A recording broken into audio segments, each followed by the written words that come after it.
Hi everyone, welcome to our Spring 2025 Environmental Justice Guest Lecture and Speaker Series entitled We Are Not Immigrants, Unsettling Asians in America. I'm Ga-Young Chong from Asian American Seed Stewards at UC Davis, and I'm very excited to have another fabulous speaker for today's talk. And just FYI, I'm with my three dogs here. So just in case you hear some sounds of barking, because they are professional barkers, so please bear with me. Hopefully, they won't bother us that much today. The Amado Kaya Initiative is a BIPOC-led project which advances the commitments of late social justice activist and community organizer Amado Kaya Knan Rodriguez, who unfortunately died at 22 in 2020 after supporting an indigenous group in the Philippines suffering from losses due to typhoons. AKI continues his legacy by disseminating indigenous, land-based, decolonial knowledge and promoting individual and collective healing, transformation, and liberation. So this guest lecture series is hosted by the Amado Kaya Initiative in collaboration with the Asian American Seed Stewards at UC Davis. The title of our lecture series, We Are Not Immigrants, Unsettling Asians in America, is inspired both by Hawaiian sovereignty activist and professor of Hawaiian studies Haunani Kai Trek's poem, quote, Settler, Not Immigrants, unquote, as well as Native American studies scholar Roxana Dunbar Orritt's book, quote, Not a Nation of Immigrants, end quote. The series hosts lectures and conversations with Asian American and other scholars and activists of color who write about or are actively resisting white settler colonialism in California and beyond through work with indigenous communities, environmental justice, and or land stewardship. It also holds space for Asian American identified folks, the main audience for AKI, and the Asian American sisters to listen and learn from indigenous peoples to encourage us to challenge and resist our complicities with white settler colonialism as residents on Turtle Island.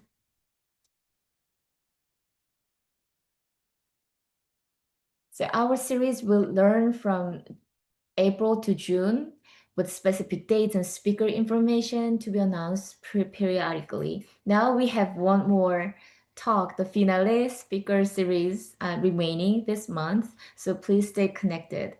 Be sure to follow us on Instagram at amadokaya and subscribe to our newsletter at amadokaya.org to stay updated.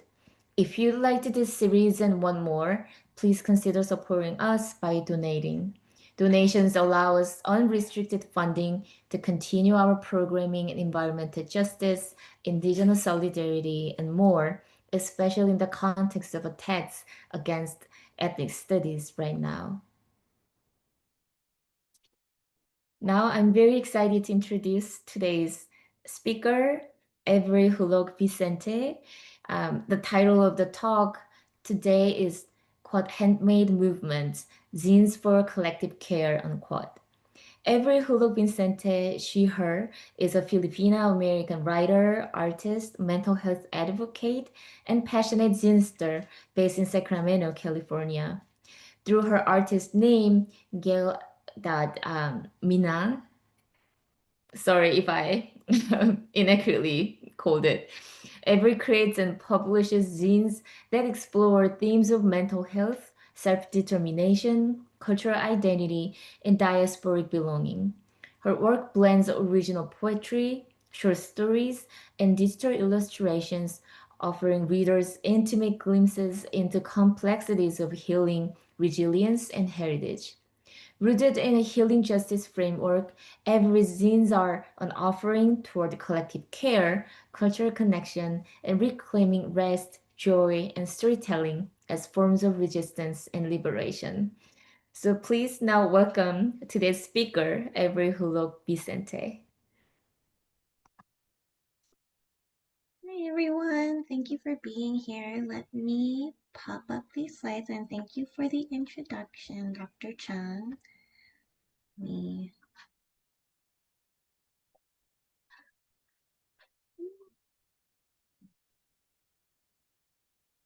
Many windows open.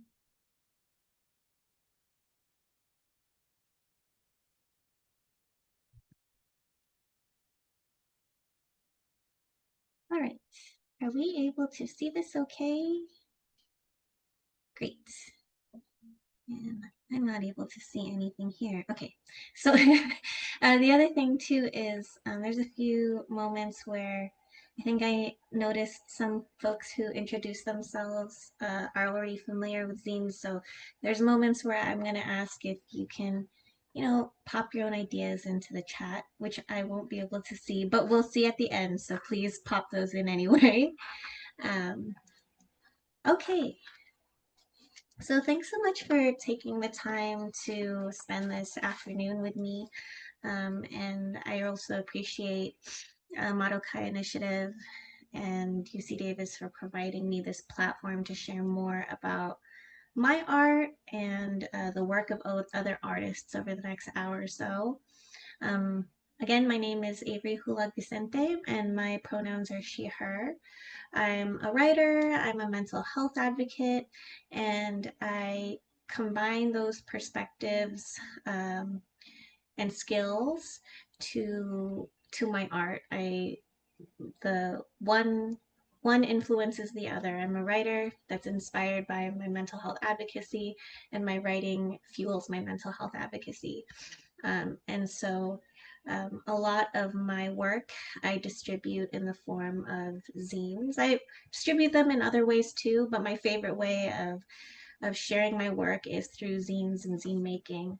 And I am based in Sacramento, but you might see me popping around parts of the Bay Area in San Francisco at zine fairs or at bookstores. And my work can be found in some of those areas in Berkeley as well.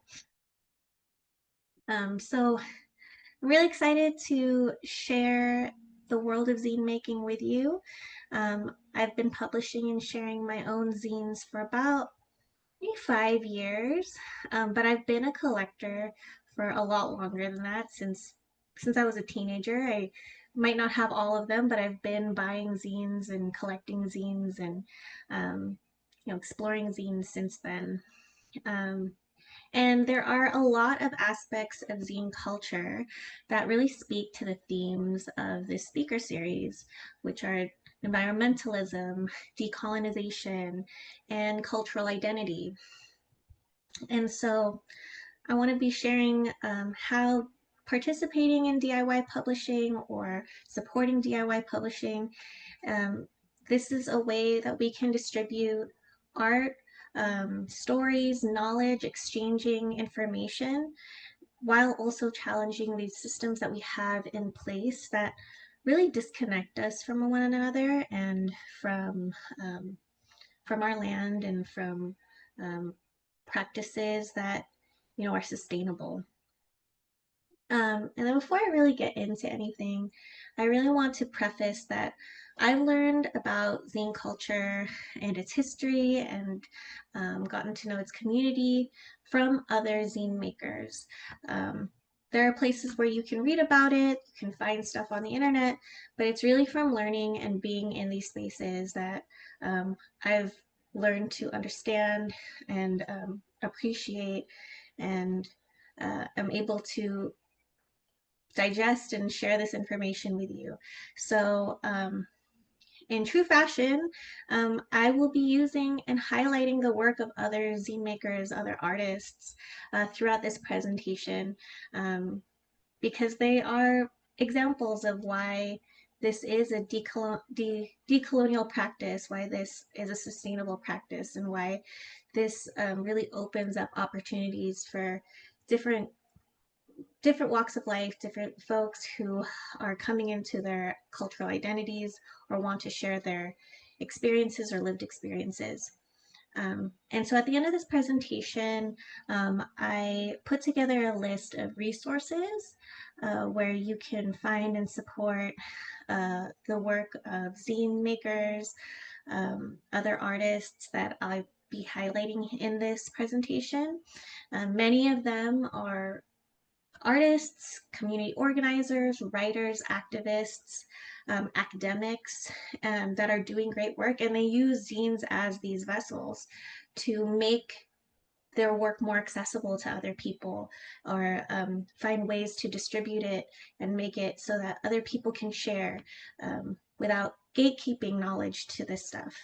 Um, so I hope that you can dig into that resource and follow them, see what they're doing, see what they're up to, and support them as well. And also, my objective is by the end of this presentation, you feel inspired and empowered to create your own zine and dabble into the world of zine culture and zine communities. So first thing is, what is a zine? And we need to clear up how it's pronounced. It is zine, kind of like magazine minus the maga.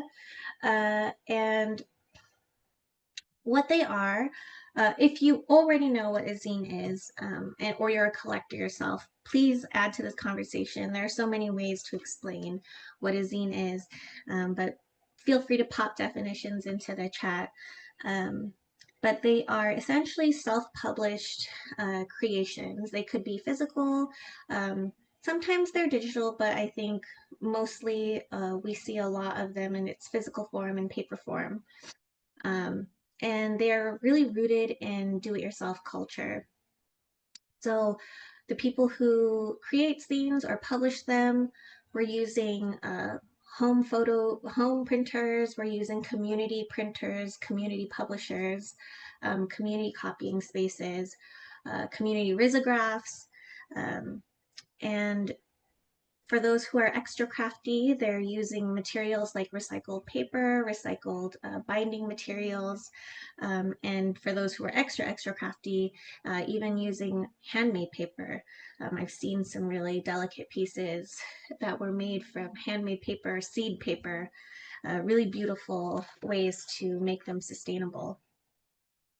Zines are also independently made, so they're either made and distributed by the artists themselves, or um, or they're created and then distributed through distros. Those are kind of kind of like a store, kind of like a collective of artists, or a store that's like collecting different works and distributing them out from different artists. Um, and then also they are small batch, so they're printed and published anywhere from one of ones. You might only just have someone who's just creating one zine at a time and keeping that for themselves, and anywhere to about like 100. So there's not a mass production of this, and I'll go into more detail of all of this throughout the presentation. But an example is, I printed one of my earlier zines with an independent publishing group called Irrelevant Press. They're based in Oakland, and they self-publish zines and art. And their maximum print number you can order is 100, and that's even considered a whole lot. So uh, most folks who I've met, they've only print up to 20. So these are rare pieces of art and small distributions. And finally, and above all, is that zines are meant to be accessible. This is not really a way to make a lot of money, right? This is not a practice that we go into with the expectation of like quitting our day jobs and making tons of money from this. Often we go into this because this is our gift to the community. This is, we make them either free or low cost, or there's no money at all that's exchanged. There's a lot of uh, trading culture, bartering culture, of bartering information, bartering knowledge, bartering our education and our art. And so zine makers, I'll walk in with maybe 20 of my own zines, and I'll walk out with 20 of other people's zines because I've just traded them without any exchange of money.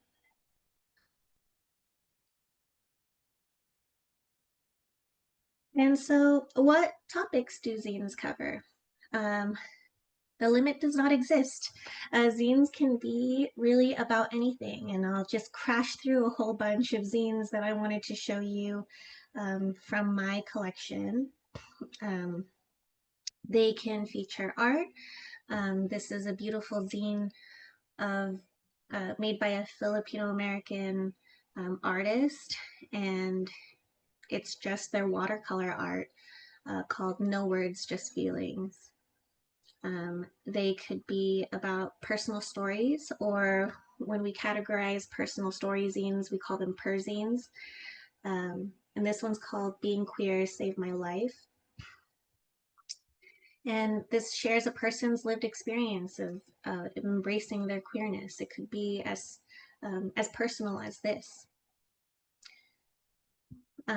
This is actually one of mine. My artist name is gale.minna, and I've used my zines to feature a lot of my poetry, some of my art, um, and some short stories. So this one is about poetry. This is an art zine. Um,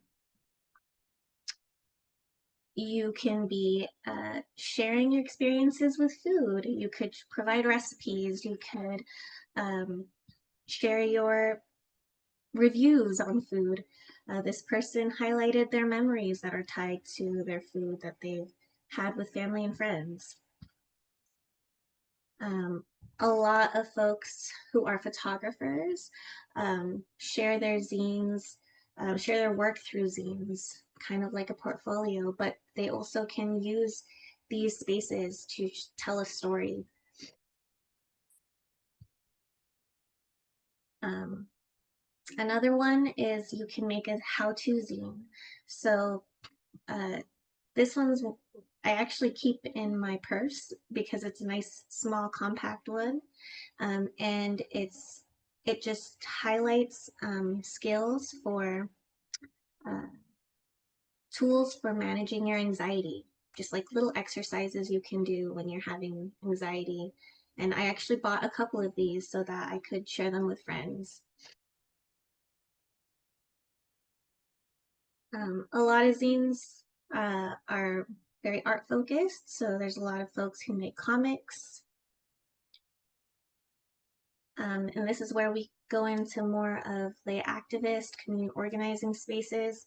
It could be an opportunity to raise awareness. So this one is discusses experiences of abortion. And although this one shows a lot of art and shows some poetry, it also has a space where they listed all of the abortion laws for all 50 states, right? And this could be a way to share information and update the public with the information that they might need in times of political confusion.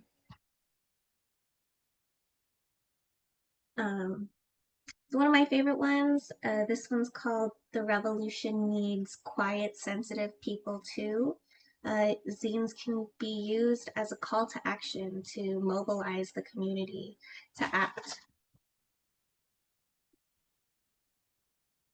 And these couple zines I want to show is a lot of us have essays that we wrote through school.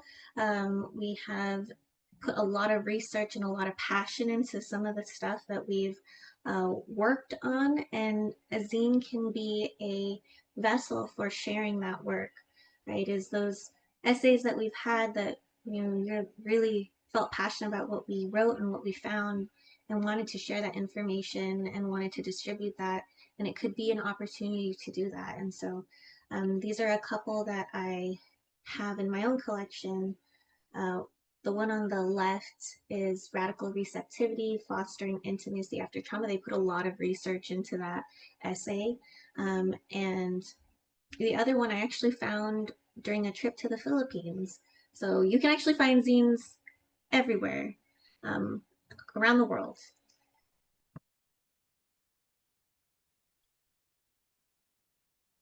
And they can be educational. So the ones that you saw earlier were on essays, and This particular zine was published by a neighboring vendor of mine at the LA Zine Fest earlier this year. And this was based on their master's thesis. So they actually had a 68-page master's thesis, and they wanted to make this research and this information and their findings available to the masses, right?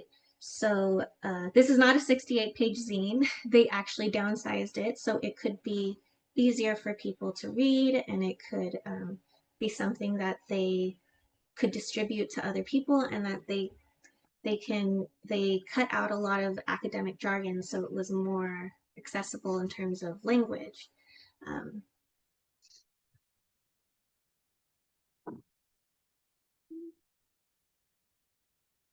and finally, I wanted to end on a really light one. Is again, the limit does not exist on what you can do with zines.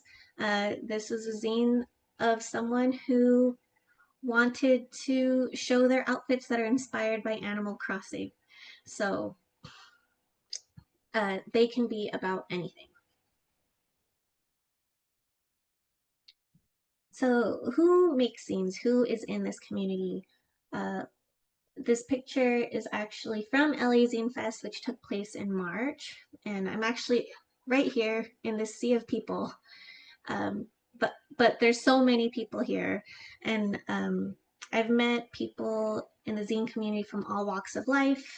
Um, and what zine makers, or some say zinesters, not everyone claims that term, all have in common are that they are people who make zines for the love of creating and for sharing their work.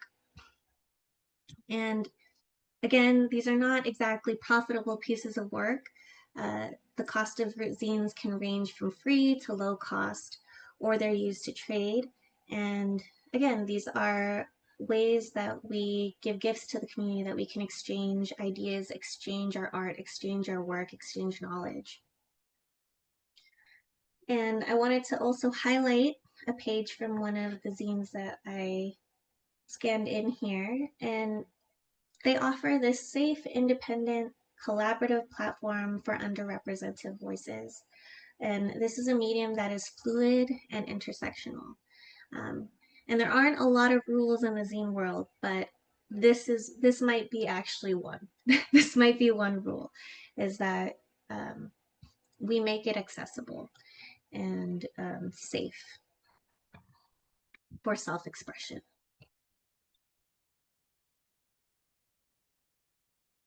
So now returning to how do zines speak to the themes of this speaker series.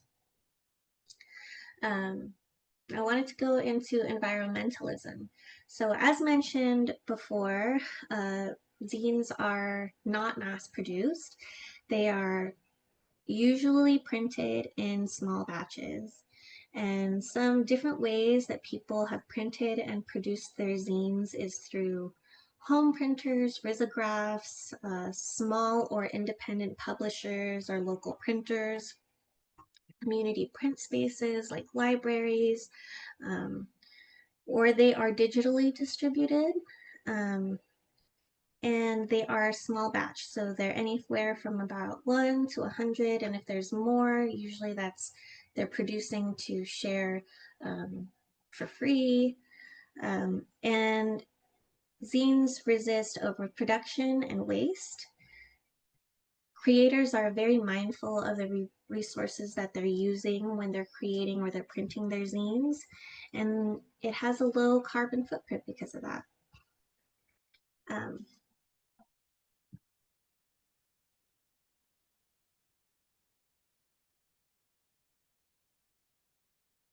Sometimes zines are often made from low impact materials like recycled materials, found materials, and if they're really crafty, they'll use handmade paper. I wanted to feature this really beautiful zine set from a creator named Jamil Moises. I think they are based out of the Bay Area. Uh, they created this beautiful set of zines where they discuss how connecting with plants help to heal you both physically and emotionally, and help connect you with your ancestors, and help address recovery, and serve as medicine for PTSD even. And they specifically connected with langka, which is Tagalog for jackfruit, and uh, how their relationship and understanding with this fruit helped them come into their identity as a trans person. And I wanted to feature this in terms of environmentalism because if you look very closely, I scanned this in. Um, they utilized yarn to bind these zines, which gave it this very beautiful, delicate look. Um, and when I picked up the copies that I had, so this is an opening into the page of Lankadiris 2, um, they said, oh, I printed that on the coloring pages of my, like the old coloring pages from my kid. And I was really looking through, and it's just like crayon markings everywhere, and they just printed right over it. It was just really beautiful. So you could use recycled materials, um, and they make them more special, they make them unique.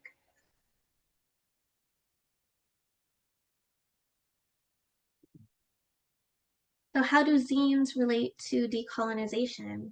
Well, uh, we're reclaiming publishing power back to the creators, right? We're taking the middleman out of publishing. And since these are self-published, we're removing them from corporate structures. And we can continue to create and share information and share our art without having to deal with or face any gatekeeping. And gatekeepers are those who decide what information deserves to be shared, what is worthy of being published or printed, but that now belongs to us. So when we are reclaiming that through zine making and through the sharing of this work and what we share with the community, that belongs back to us, right? Um, and finally, zines zines open up more opportunities for collaboration. And I mean that in terms of we are able to share more skills, we're able to participate in mutual aid practices, and we can promote collective authorship uh, through this practice of zine making. Um, we get to work on our own terms. I wanted to highlight this particular zine called Planet Zine. Uh, Actually, it's called Love, and it's made by a group called Planet Zine. And they take art, writing samples, poetry, music from the community, and they distribute it into this one zine every couple months. This is actually the first one that I found. But this is a collective, right? And they're able to uplift the voices of other people, of other community members that might not have the platform to share their work or even create their own zines. There's folks out there that are wanting to distribute work on behalf of other people to give them that platform and taking on the publishing costs or publishing responsibility to uplift other artists and their work.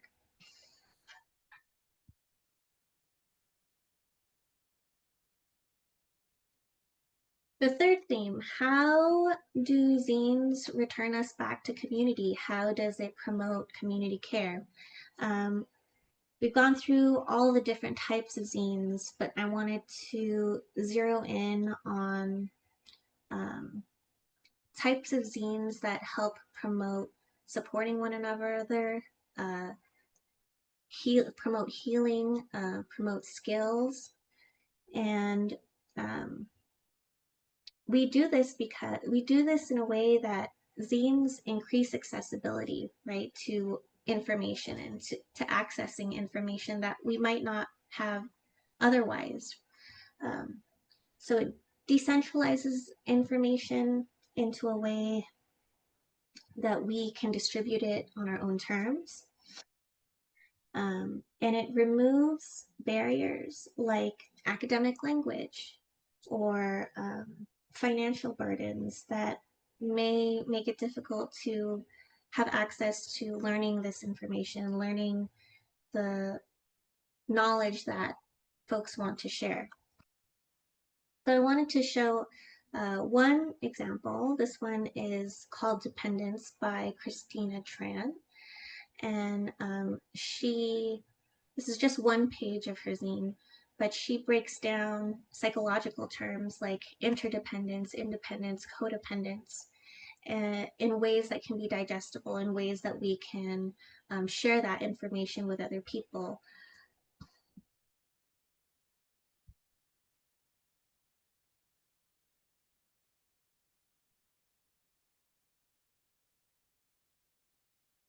And so distributing information in this way really ensures that the communities that we serve or the communities that we come from have the resources that they need to feel informed and included in these discussions. Another example is zines serve as this vessel and this platform for people who want to document or pass along their oral histories and their lived experience. Um, and because publishing power is back into the hands of the individuals who are creating the work, they are able to deliver their histories and their culture and their wisdom and strategies, even if they're wanting to community organize, in their own voices, both unapologetically and uncensored. And this is especially important for sharing knowledge in ways that cut through academic jargon, and they center the language, experiences, and the needs of the communities that are most impacted. So we know that often mainstream media erases or distorts, while zines provide that safe space for self-expression that's unapologetic. This is an example of a zine I wanted to point to that really centers lived experience. Um, this is by Emlu, the artist. They're a Filipino creator, and this zine is called All About Coming Out. And this artist was able to share their lived experience of coming out in a way that it could be informative for others who are on their coming out journey and need guidance and support. Um, but also, it's a it's an educational piece that could be providing insight to family or friends who want to support their loved ones who are on their coming out journey.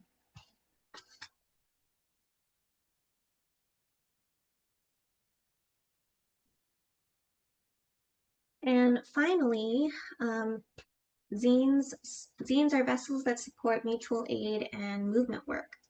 So zines have this history of being tools for organizing and mobilizing protests.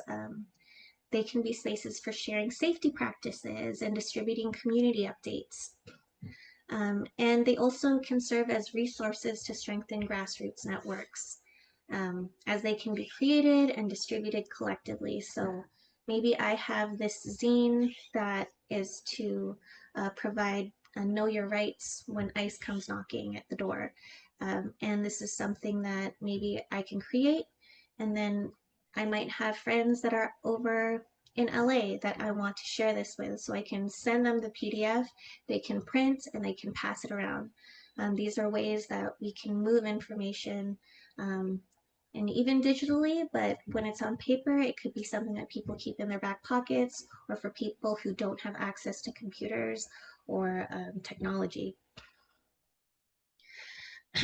And so this example is by zine.tv. They created a zine called The People's Protest, How to Be a Part of the Movement. And this actually provides strategies and safety tips for participating in protests. It discusses the dangers of pepper spray, how you can keep your phone number written on your arm before going into a protest in case there's an arrest and people take your phone. Um, protecting yourself, protecting your privacy from photos, things like that. And this is really essential information for folks who want to be out participating in these spaces to keep them safe. And this is something that can be distributed.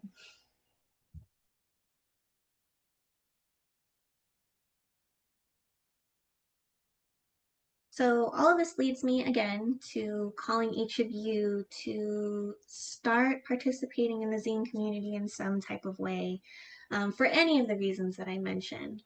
Uh, so each of you have something to share, whether it's information you want to distribute, a call to action, research that you've been doing, your art, your thoughts, anything that you are passionate about. And this is an invitation for you to create something so that you can share it with your community and participate in the zine community and have a commodity for exchanging information. And as I mentioned, zine makers are always down to do trades. So being able to have your own work to share and come back from with just an exchange of information, using your knowledge as currency, using your art as currency, so that you can access more, you can learn more, you can gain and expand your perspective by learning from other makers. I also wanted to point out here, and this will also be in the list of resources that you can access through the link. And these are the only ones I know because I've been to them personally. But here are some spaces where you can, returning back to environmentalism, uh, get free resources, free art supplies, or low cost. So Broadroom Art Collective, where I live in Sacramento, they are a free art closet. You make an appointment, or you plan to make an appointment to drop off your own art donations if you have lightly used notebooks, art supplies, markers. You can bring them and then you can come and pick up whatever you want. I've gotten a lot of paper from here, a lot of thread, a lot of needles to create a lot of my zines. Um, and it's a great resource, and I hope that there are more. So if you know of any more, please pop those in the chat. I would like to build my my information bank to share with other people as well. And then Scrap is in San Francisco, so if you're in the Bay Area, stop by there. It's a big warehouse just full of just art supplies and surplus and office supplies. I walked in and got like a stack of papers and some other art supplies and even art easels. And I walked up and he was like, $5. So it's a really affordable place and a way to upcycle um, other things that people might not have used, but you could use for whatever projects that you have.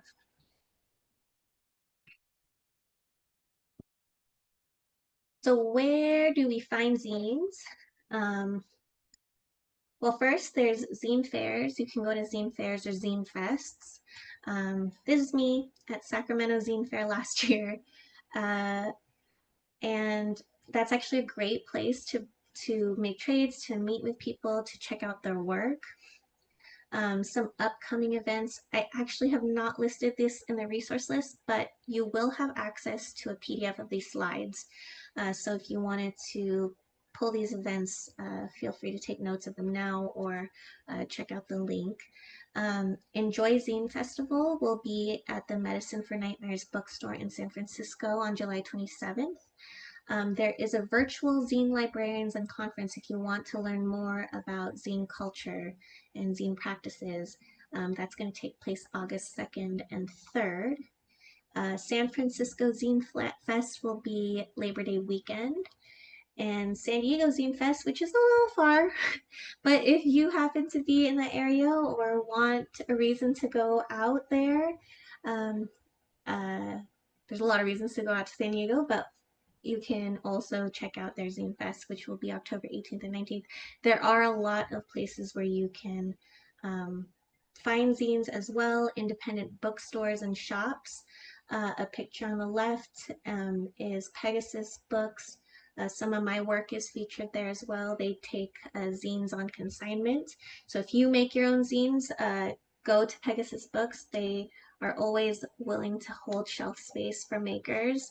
Um, Dog-Eared Books in San Francisco, Spectator Books in Oakland has some zines. And then also, not all bookstores do this, but Beers Books and Time Tested Books in Sacramento, they kind of do a barter system as well. So they're both used bookstores. And I've sold my zines there in exchange for credits to buy used books. So again, opportunities for exchange of information with your own work. And then also Amatoria Fine Art Books also sells zines. So if you have some spots that you know of, this is a very small slide and there's a lot of places that we can share. Please pop those into the chat. Um, Also, community resource spaces, so little libraries. Some of us like to sneak zines into those spaces. Um, I found this particular zine, Don't Just Do Nothing to Counter Fascism. I was waiting in line to use the bathroom at a coffee shop and I was checking out their community bulletin board, and there were 5 copies of this zine stack that was tacked onto this community board. It was a really thoughtful place to place zines to distribute this type of information. Uh, Resource tables, and you can find workshops. So also save this, I didn't put on the resource list. There's a zines and comics workshop that takes place in Berkeley.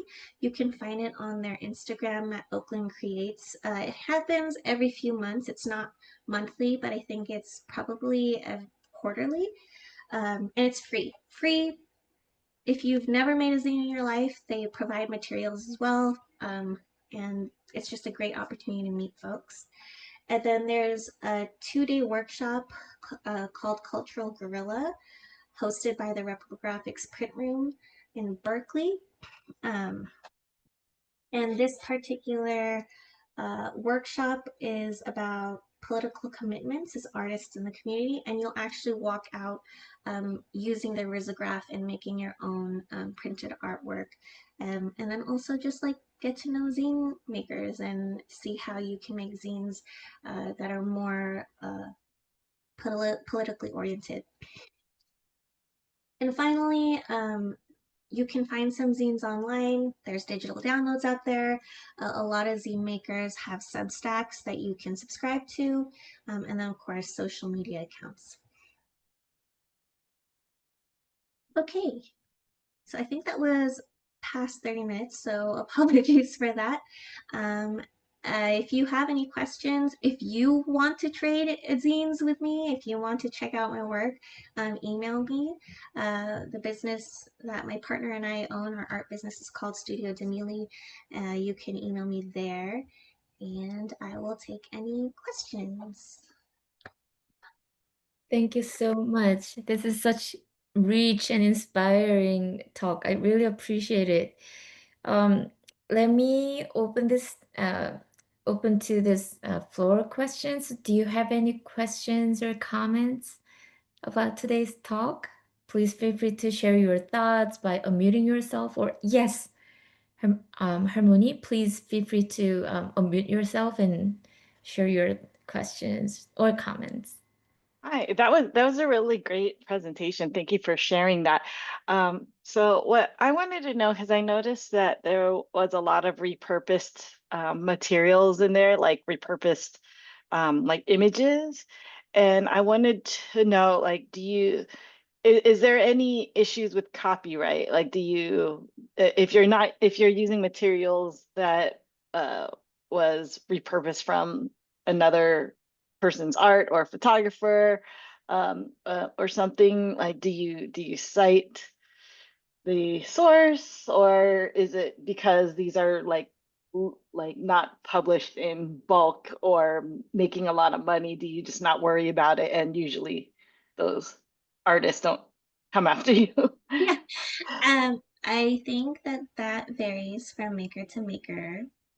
Uh, Personally, I cite or I only show my original artwork, or if I'm collaborating, I will always give credit to whoever participated, whether they helped me design or they helped me with the art or the photography. However, I do want to mention that a lot of folks also do like collage pieces, right? Like there's a lot of zines that are like collage pieces of like they take magazines or they take postcards or they take art from different places and then they create something new. Not necessarily citing things. Um, and I think that's fine. I know this is being recorded, so maybe this isn't something I should say super out loud. But what I think is beautiful about zines is that there aren't a lot of rules, right? There aren't a lot of rules to creating. Um, but I think it's always important to respect other creators and respect other artists. So when I have seen like collage work or stuff, it's usually from like mass produced stuff. And so I'm not really sure about the rules around that. But I don't often see that cited. Thank you. Thank you for the question and answer. And I see that there are two questions from the chat. The first question is, what are the challenges of zine making and sharing, particularly with the limited production of zines? Could you speak on pros and cons of accessing either physical and digital versions? Yeah. So what I think the challenges of zine making and sharing, well, zine making itself is it's a slow process, right? It embraces um, intentional processes that may take up a lot of your time that we have to slow down for. And I think in this day and age, we don't really do that too often anymore. Um, but it's also kind of the magic of zine making is that you are participating in this slow, intentional process to make something beautiful or to make something that you're passionate about. What I find um, is challenging is actually the sharing process. I think uh, zine culture, you know, there's not a lot of zine fests or zine fairs. They're often kept pretty small. Um, they're located in independent bookstores or, you know, people are people who are running them are volunteers. So we don't really have uh, like marketing plans to get the word out to attend zine fairs or zine fests. So distributing them can be a challenge. Not so much with other zine makers, right? Other zine makers are already in the community.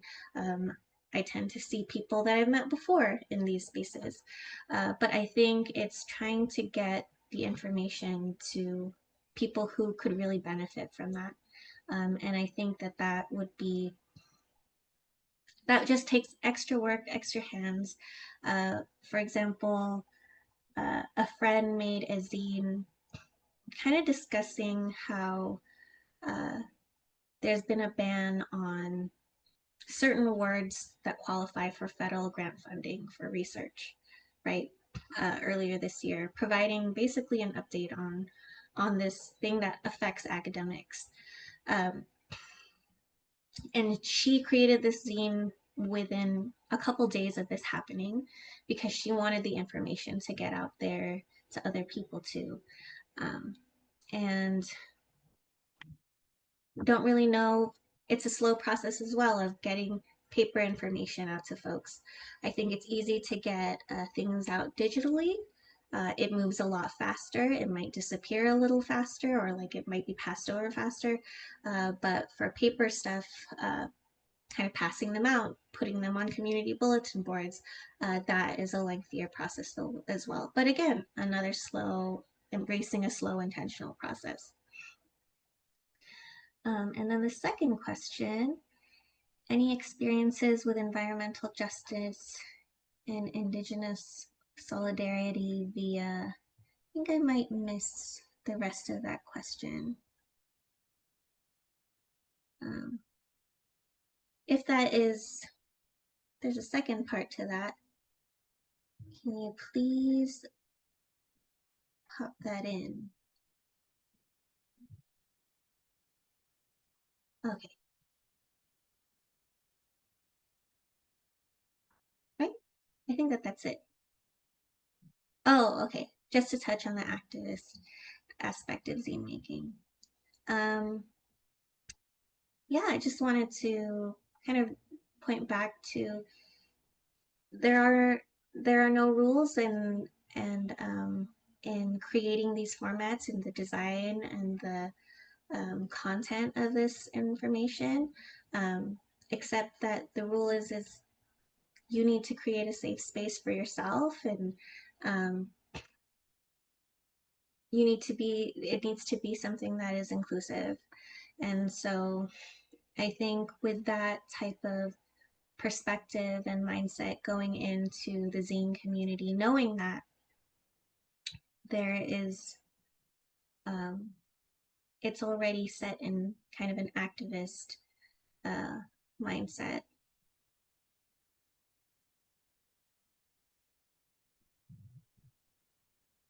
Thank you for your answers. Do we have any question from the audiences?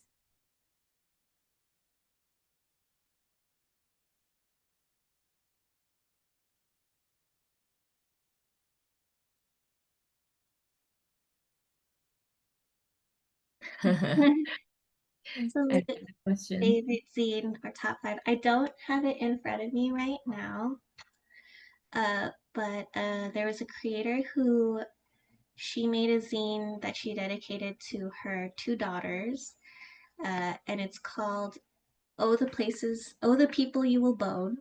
And, and it was she is an artist. She makes very Dr. Seuss like creations, and she basically wrote this book, this zine, in a Dr. Seuss format, in a poetic format, to talk about uh, to embrace sexual freedom, embrace sexual identity, and also to support reproductive rights as well. She used it as an opportunity for like political awareness.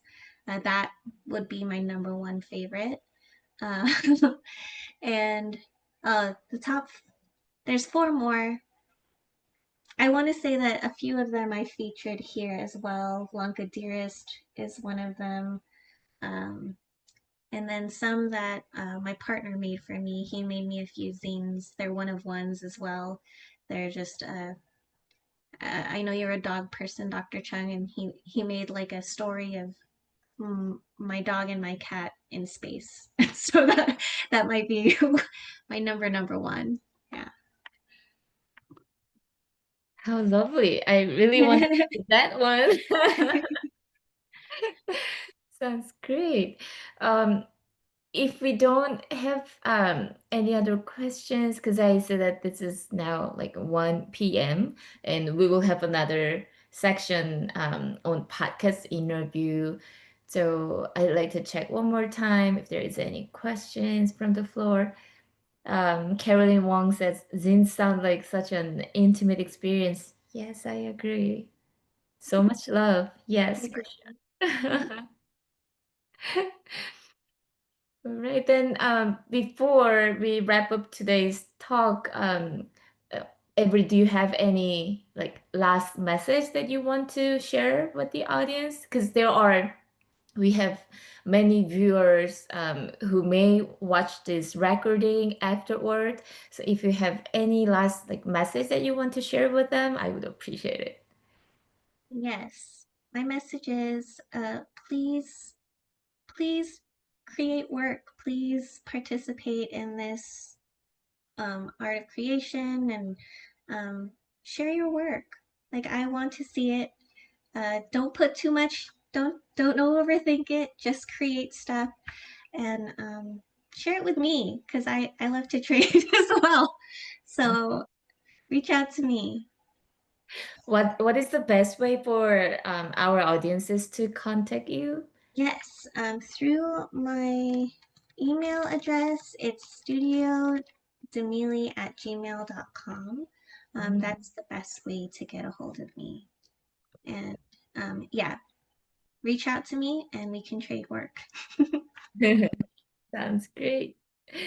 Thank you so much, Avery Hulog-Vicente, for today's fabulous talk, and to all of our listeners and audiences. Like, we will have another set of fascinating podcast interview with Avery too. So please stay tuned and check out our podcast file too. Thanks everyone for being here with us today, and I wish you a peaceful and restful weekend. Thanks everyone. Thank you.